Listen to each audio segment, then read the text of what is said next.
নমস্কার বন্ধুরা, আর live and cooking channel থেকে আবার একটা রেসিপি নিয়ে চলে এলাম। দেখো এখানে মোচা চিংড়ি, যাকে আমরা গলদা চিংড়ি বলি, সেই গলদা চিংড়ি রেসিপি। এটা হচ্ছে কি পোস্ত গলদা, পোস্ত দিয়ে এই চিংড়ি মাছ রান্না করেছি, সেটাই তোমাদের সঙ্গে শেয়ার করছি। প্রথমে আমি চিংড়িগুলোকে খুব ভালো করে ধুয়ে কেটে পরিষ্কার করে রেখেছি। কেটে ধুয়ে পরিষ্কার করে রেখেছি।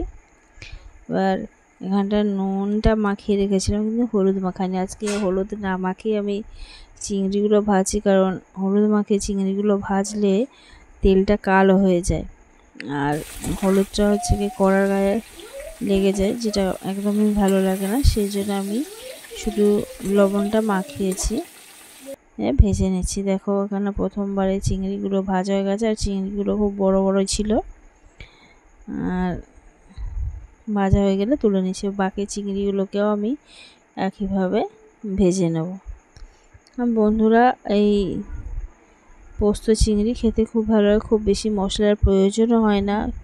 তবে আমি হচ্ছে কি এটা আলু দিয়েই রান্না করেছি, কারণ একটা তরকারি ভাত রান্না হয়েছিল, সেই জন্য আলুটা দিয়েছি। যেহেতু আমার বাচ্চারা আছে, তোমরা এমনিও করতে পারো, এমনিও খেতে খুব ভালো লাগে। দেখো চিংড়ি মাছগুলো ভাজা হয়ে যেতে খানিকটা তেল দিয়ে দিলাম, দিয়ে আমি আলুগুলোকে ভালো করে ভেজে নিয়েছি। ভাজা হয়ে যেতে আলুগুলোকে আমি তুলে নিচ্ছি। নিয়ে যে তেলটা ছিল, সেই তেলেই আমি এখানে দুটো পেঁয়াজ কোচানো ছিল মাঝারি সাইজে, সেই পেঁয়াজগুলোকেও ভালো করে ভেজে নেব। পেঁয়াজগুলো একটু মোটামুটি ভাজতে হবে, খুব বেশি ভাজার দরকার নেই। এবার দেখো এখানটায় আমি রসুন দিয়ে দিলাম। এখানে আমি আদা বাটা ব্যবহার করব না, এটা রসুন পেঁয়াজ দিয়ে হবে। পরিমাণ মতো লবণ দিয়ে দিলাম, আর দিলাম হলুদ গুঁড়ো। দিয়ে আমি এটাকে একটু সামান্য নাড়াচাড়া করে নেব। এবার দিলাম ধনে গুঁড়ো, জিরে গুঁড়ো দিয়ে একে নিয়ে নেব। 4টে কাঁচা লঙ্কা চিড়ে রেখেছিলাম, সেটা দিয়ে দিলাম। এখানে কিছুটা একদম সামান্য লাল লঙ্কার গুঁড়ো দিয়েছি, আর এটা দেখো কাশ্মীর লঙ্কার গুঁড়োটা ঝাল লঙ্কা ছিল, এটা কাশ্মীর লঙ্কার গুঁড়ো দিয়ে মশলাগুলো খুব ভালোভাবে কষিয়ে নেব। আর এবার কেটে রাখা একটা টমেটো কুচানো ছিল, সেটাকে দিয়ে দিচ্ছি। এটা বন্ধুরা খুব বেশি দেখো মশলা ব্যবহার করিনি, কিন্তু এতে খেতে খুব ভালো হয়। আর পোস্তটা আমি পরে দেবো, এখানে পোস্তটা পরে ব্যবহার করব।